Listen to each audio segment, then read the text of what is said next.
चाणक्य नीति 10वां अध्याय। जिसके पास धन नहीं है वह गरीब नहीं है, वह तो असल में रईस है। यदि उसके पास विद्या है, लेकिन जिसके पास विद्या नहीं है वह तो सब प्रकार से निर्धन है।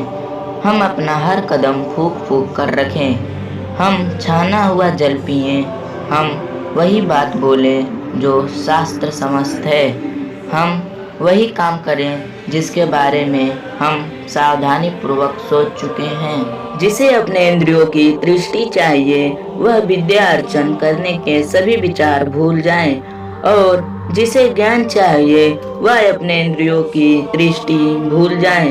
जो इंद्रियां विषयों में लगा है उसे ज्ञान कैसा, और जिसे ज्ञान है वह व्यर्थ की इंद्रियां दृष्टि में लगा रहे, यह संभव नहीं।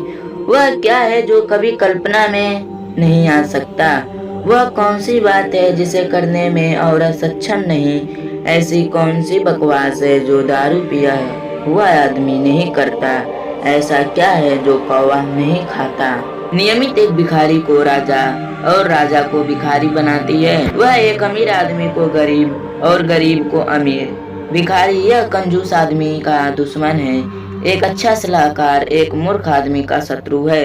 वह पत्नी जो पुरुष में रुचि रखती है उसके लिए उसका पति ही उसका शत्रु है। जो चोर रात को काम करने निकलता है चंद्रमा ही उसका शत्रु है। जिनके पास यह कुछ नहीं है, विद्या, तप, ज्ञान, अच्छा स्वभाव, गुण, दया भाव, वह धरती पर मनुष्य के रूप में घूमने वाले पशु हैं। धरती पर उनका भार है। जिनके भेजे खाली हैं वह कोई उपदेश नहीं समझते।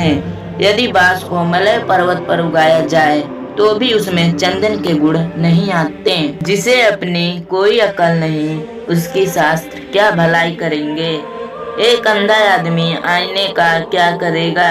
एक बुरा आदमी सुधर नहीं सकता। आप पृष्ठ भागों को चाहें जितना साफ करें वह श्रेष्ठ भागों की बराबरी नहीं कर सकता।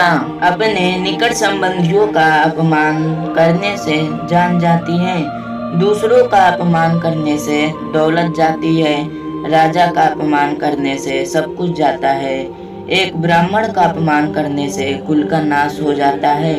यह बेहतर है कि आप जंगल में एक झाड़ के नीचे रहें जहाँ बाघ और हाथी रहते हैं। उस जगह रहकर आप फल खाएं और जलपान करें। आप घास पर सोएं और पुराने पेड़ों की खालें पहनें, लेकिन आप अपने सगे संबंधियों में ना रहें यदि आप निर्धन हो गए हैं। ब्राह्मण एक वृक्ष के समान है, उसकी प्रार्थना ही उसका मूल है। वह जो वेदों का गान करता है वह उसकी शाखाएं हैं। वह जो पुण्य कर्म करता है वही उसके पत्ते हैं। इसीलिए उसे अपने मूल्य को बचाना चाहिए। यदि मूल्य नष्ट हो जाता है तो शाखाएं भी ना रहेंगी और पत्ते भी। लक्ष्मी मेरी माता है, विष्णु मेरे पिता हैं, वैष्णव जन मेरे सगे संबंधी हैं, तीनों लोग मेरा देश है। रात्रि के समय कितने ही प्रकार के पंछी वृक्ष पर विश्राम करते हैं। भोर होते ही सब पंछी दसों दिशाओं में उड़ जाते हैं। हम क्यों भला दुख करें यदि हमारे अपने हमें छोड़कर चले गए। जिसके पास में विद्या है वह शक्तिशाली है। निर्बुद्धि पुरुष के पास क्या शक्ति हो सकती है।